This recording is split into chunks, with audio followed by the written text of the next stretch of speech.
Village Store. Joan Davis, proprietor. Jack Haley, manager. Rebroadcast especially for you soldiers, sailors, Marines, and Coast Guardsmen. Now, here's the star and proprietor of the Village Store, Joan Davis.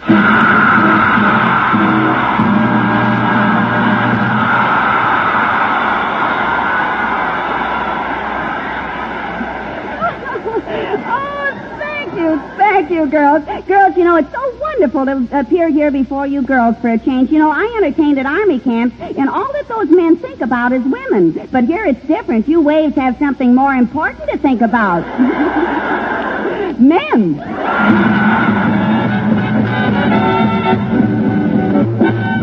The Modernaires and Merrill Kendrick open our program with a bright popular favorite. Put your arms around me, honey. Put your arms around me, honey. Hold me tight. Cuddle up and cuddle up with all your might. Oh, I want you all of that. I just got a line. When they look at me, my heart begins to flow. Then it starts to rocking like a motorboat.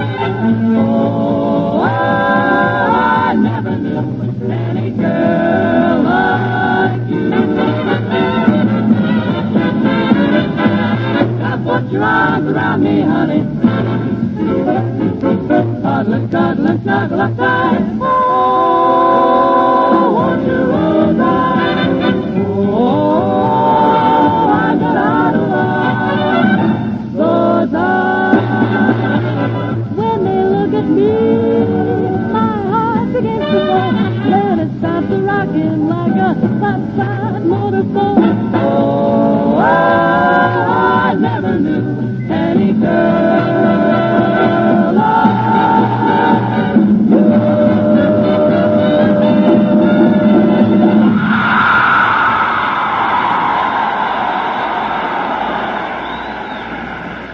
As we're looking on Joan Davis and Jack Haley, they're on their way back to Joan's hotel.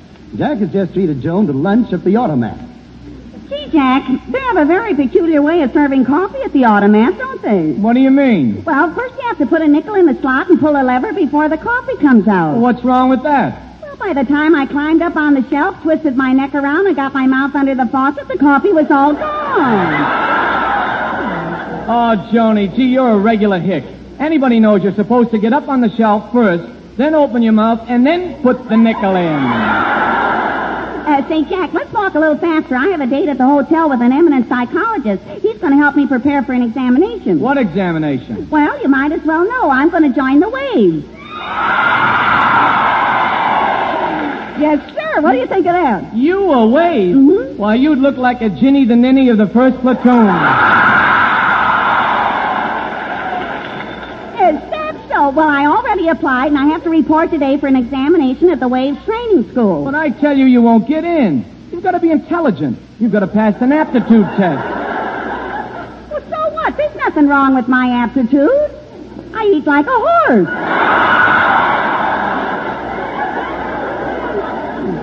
Joni, I'm talking about an IQ test. Oh, don't worry. I'll pass the IQ test. That's why I hired the psychologist to help me. Who is this guy? I don't know. A friend of mine recommended him. Well, here's the hotel. Let's go in. He's probably waiting for me. Hey, Joni, here comes some guy coming over this way now. I wonder if he's a psychologist. I beg your pardon. I'm Roland Young, Esquire.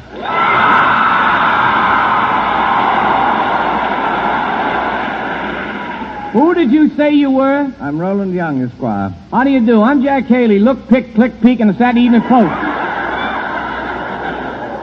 I'm the psychologist you sent for. Are you really a professional psychologist? Oh, yes, I'm a Ph.D. from USC. You look more like an SAP from the IRT. SAP, I'm sorry, I'm not familiar with that. It must be an honorary degree. You're English, aren't you? Quite. How did you ever guess, old girl? Well, I'm clairvoyant. Oh, how do you do, Miss Boyne? I'm Roland Young. Tell me, young lady, just why did you want to see me? Well, I want to get into the waves, and I figured that you might be able to help me. Oh, I don't think I can. I haven't been able to get into the waves myself. I don't know why they won't take me in. Well, naturally not. You're a man. That never occurred to me. How do you plan to have me help you? Well, you see, before you can get in the waves, you have to pass an intelligence test. And they probably ask some very difficult questions, and I want you to coach me so that I'll know the right answers. Joni, that won't help you any. When you try to get into the WAC, you couldn't answer their questionnaire. Why, were the questions very difficult? You should have heard what she said when they asked her if she was ready to release a soldier for active duty. Well, all I said was, which one do you want me to release? I got 4 of them locked up in my cellar.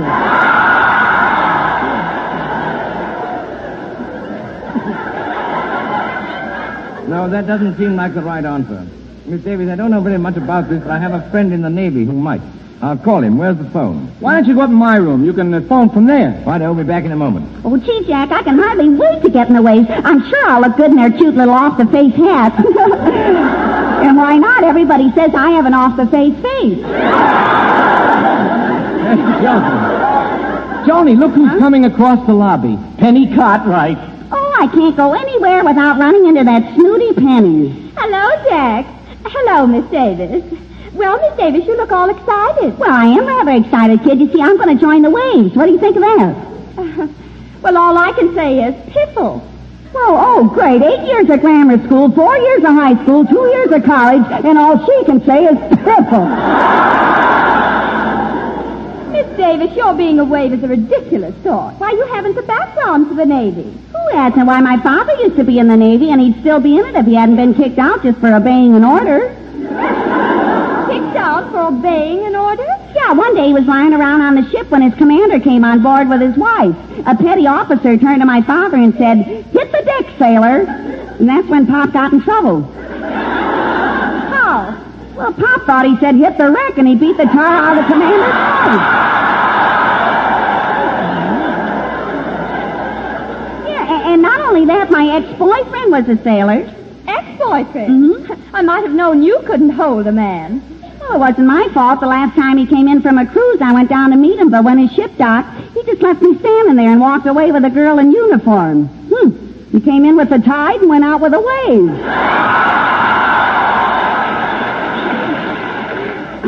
Say, Jack, we better find Roland Young. I can't take that test without those answers. You'll excuse us, won't you, kid? Oh, that's quite all right, Miss Davis. I have to run along, too. I have to drop Mother off at the taxidermist.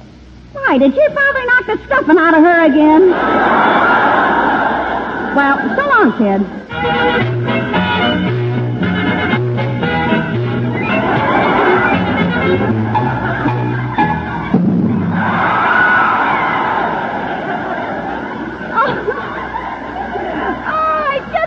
To dance, Jack. You know, men love to dance with me, too. They say it has an intoxicating effect on them. It must have. They certainly wouldn't dance with you if they were sober. Hello, Miss Davis. Hello, Mr. Haley. Well, Dave Street. Hiya, Davy.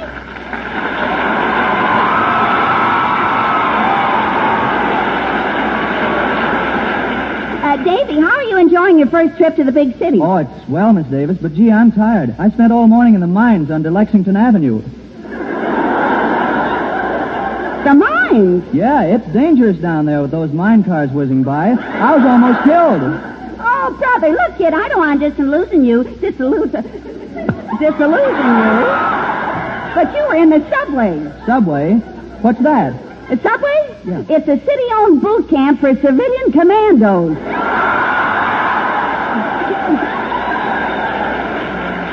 Well, it certainly is confusing. You know, it's terrible the way the women have to stand in the subway. I was on the Bronx Express last night, and there was a woman standing there with a baby. And would you believe it? I was the only man who offered to hold that child. In the train. I was sitting down on a grub. By the way, Miss Davis, I've got a song I'd like to sing for you. Why, Davy, that's very nice. Go ahead and sing it. Okay, I hope you like it.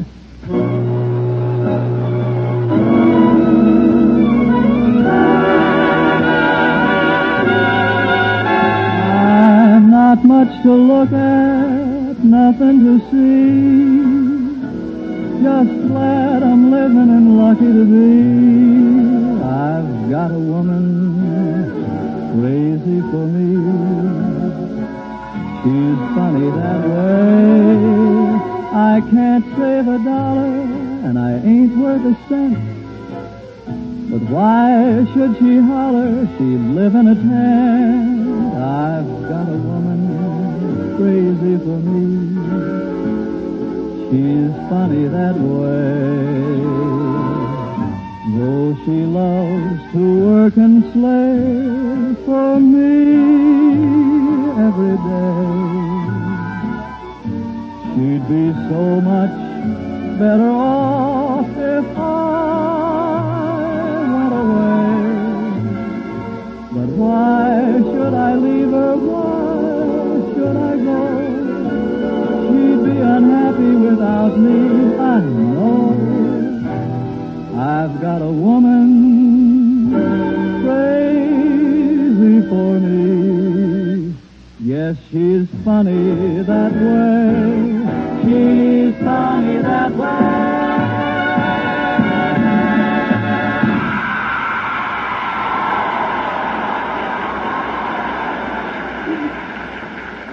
That was very nice, Dave. You better run along now, and I'll see you later. Oh, Miss Davis, I just talked to my friend, and I believe I got the information you want. I'll write it all down for you. Okay, Roland, but you'll have to ride on the way up to the waves. I'm late now. Jack, will you call a taxi, please? Okay, taxi! Taxi! Not in the lobby, you dope. Go outside and call one. Oh, yeah. Miss Davis, I don't think I ought to go up there with you. You know, all those girls.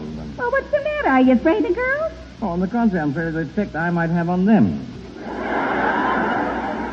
See, it isn't common knowledge, but in London I'm known as the English Frank Sinatra. Hmm? Mm-hmm. Sunday, Monday,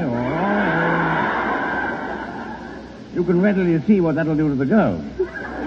Yeah, it'll probably set the relationship between men and women back at least 50 years.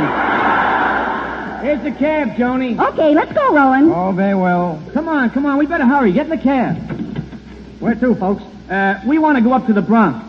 All the way up to the Bronx? Look, buddy, there's a war going on. I know, but they're on our side. Okay.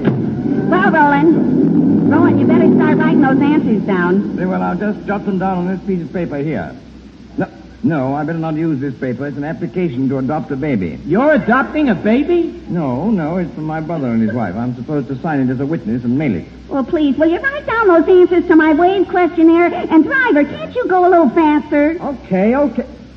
Hey, sister, you look familiar. Yeah, I'm Joan Davis, Hollywood's newest glamour girl. Take a good look at my face and step on it.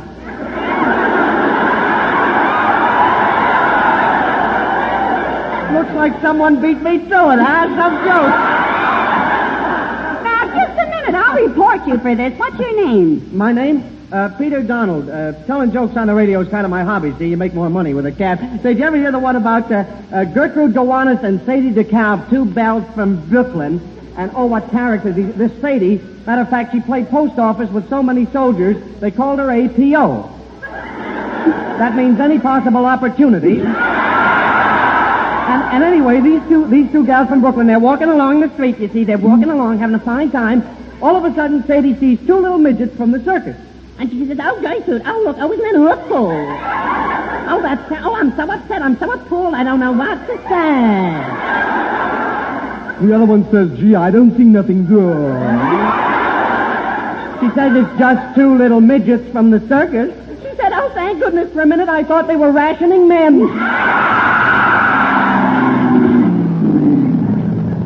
Well, here you are, folks. Here's the Wave Training School. Nice to meet you. Hey, gee, this is a nice place. Hey, Roland, look at those beautiful girls in uniform.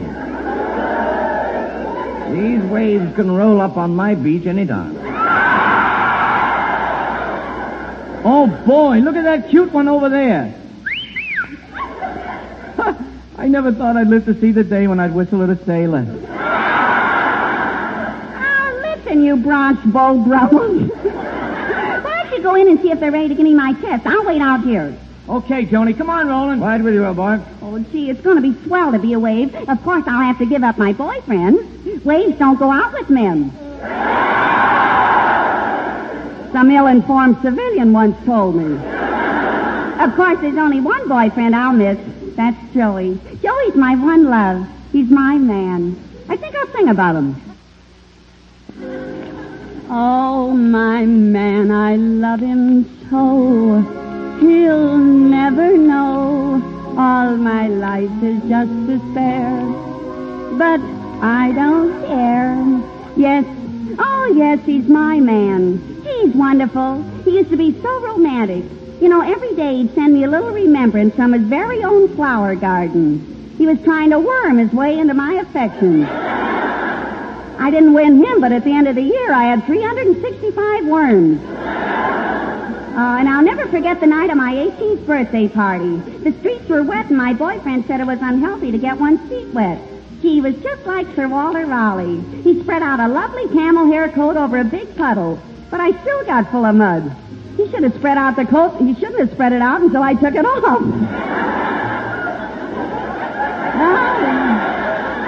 And 10 of us drove to the party in one car, and it was terribly crowded. We never could have squeezed in if it hadn't been for my boyfriend. He gave us all some green apples that he had swiped, and we ate them.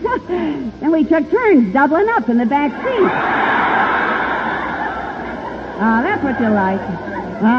And that was that night he said we were engaged. And he put a ring on my finger, but he changed his mind later and broke it off. I didn't mind losing the ring, but where am I going to get another finger? You know, maybe I shouldn't take men so seriously. My mother always told me there was no need to get married until I was a ripe old age. But now I'm getting worried. I'm not only ripe, I'm squashy. For no matter what you do, I'll love you forevermore.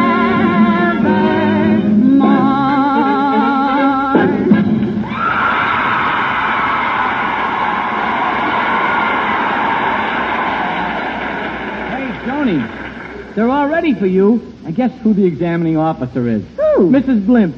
Blimpy is the examining officer? Gee, then I'm a cinch to pass. Boy, Blimpy gets around, doesn't she? Yeah, you better get inside right away. Now remember, Roland's got all the answers written out for you on a piece of paper. Yes, here they are. They're all in order. All you have to do is read them up. Oh, thanks. Here I go. Mr. Healy, while we're waiting for Miss Davies, I think I'll mail these adoption papers. Oh, goodness. What's the matter? I gave Miss Davies the wrong paper. Instead of having the answers to the wave questionnaire, she's got the answers to adopting a baby. Oh, holy smokes, we better get in there and warn her. Come on. We can't go in there. They don't allow any men. That's right, no men. Wait a minute. We could be women. What do you mean? See those 2 wave uniforms hanging on the hook? Oh, no, you're not going to get me into one of those. No, we got to do it for Joni. We got her into this, and we'll have to get her out of it. Now, come on. Let's get in the uniforms. It'll only take a minute.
I'm ready, Roland. How do I look in my wave uniform? You look positively ravishing. Just one thing. What? What, Daddy? Well, tell me, Olga, why aren't you supposed to wear the girdle on the inside? It's better this way. It doesn't itch. Let's go in. Say, what are you shuffling for? I can't walk. This skirt's too tight round my knees. No wonder you got it on upside down. I guess this is the room. I hope we're on time. Open the door. And now, Miss Davis, before we start your intelligence examination, I'd like to ask you one question. What makes you think you're equipped for the Navy? What makes me think so? Why, Blimpy, when I was a little girl, my father had a sailboat, and I spent all my time on the upper deck. Really? Yeah. They called me the droop on the poop of the sloop. Thank goodness she hasn't given Joan the intelligence test yet. What are you two girls doing in here? We just dropped in to see Joni. Yes, we're old friends of hers. We used to belong to the Campfire Girls together. Oh, Miss Davis, do you know these girls? Girls? Oh, yeah, sure. Those are my girlfriends, Rolinda Young and Jacqueline Haley. Two of the swellest guys I ever met, those girls. Well, you girls certainly don't know how to wear your uniforms. Miss Young, adjust your hat. Why do you wear it so far down over your eyes? I have to. I'm a little bald. I'm a little balled up. And you, Miss Haley, where did you get that ill-fitting uniform? You should talk, Lieutenant. That uniform you're wearing ain't so hot. Oh, how dare you? It's the latest design in wave uniforms. You'll notice the gathering in the front. That's quite a crowd you've got in the back, too. Please. Now, you girls, listen. You girls will just have to sit down and be quiet. Miss Young, is that a mustache on your upper lip? Naturally, it looked obviously on my lower lip. What are you doing with the mustache? You see, each of my boyfriends give me a lock of his hair, and that's what I prefer to wear them. Well, you certainly have a lot of hair there. Can she help it if she's popular? Oh, enough of this nonsense. Miss Davis, let's get on with your examination. One more question before we start. About your education. Did you go to college? No. Did you go to high school? No. Did you go to grammar school? No, but you're getting warm. Hey, Joni, how about the paper with the answers Roland gave you? I got it. I haven't had a chance to look at it yet, but I'll hide it under the desk and read the answers off. But the paper... Quiet, girls. Stop that whispering. Now, Miss Davis, here's your first question. Why do you want to join the Waves? Well, because I've always wanted to be a father. Be a father? But I'm sorry, I don't understand that answer. What makes you think I do? Well, let's continue. All right. Miss Davis, we like our girls to be familiar with naval etiquette. If you're in a room and an admiral enters, what is the first thing you do? Well, naturally, you keep him amused. You take off his socks and play with his toes.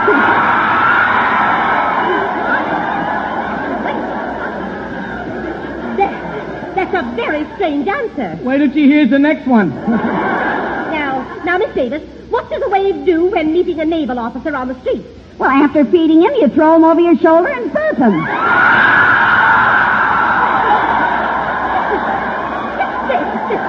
This is ridiculous. Besides, now, I'm afraid we'll have to continue this examination later. You see, one of the waves is getting engaged. We're giving her a shower upstairs, and you're all invited to join. Oh, Dolly, I'll bring the soap. Great, I'll bring the towel. Those voices! Why, I knew it! You're men! Well, there are two schools of thought on that. Get out! Get out, all of you! But Get out or I'll have you thrown in the brig! Well, a great help you guys turn out to be. Let's go home. Oh, we're sorry, Joni. No, I'll never be able to get in the way. We tried to warn you. Oh, I just want to go home and forget all about it. Before we leave Joan Davis and the gang, let's step around to have a short visit with Frankie Carl and his orchestra, who have become a great favorite of the Waves stationed in New York.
rebroadcast of the Village Store is a presentation of the Armed Forces Radio Service.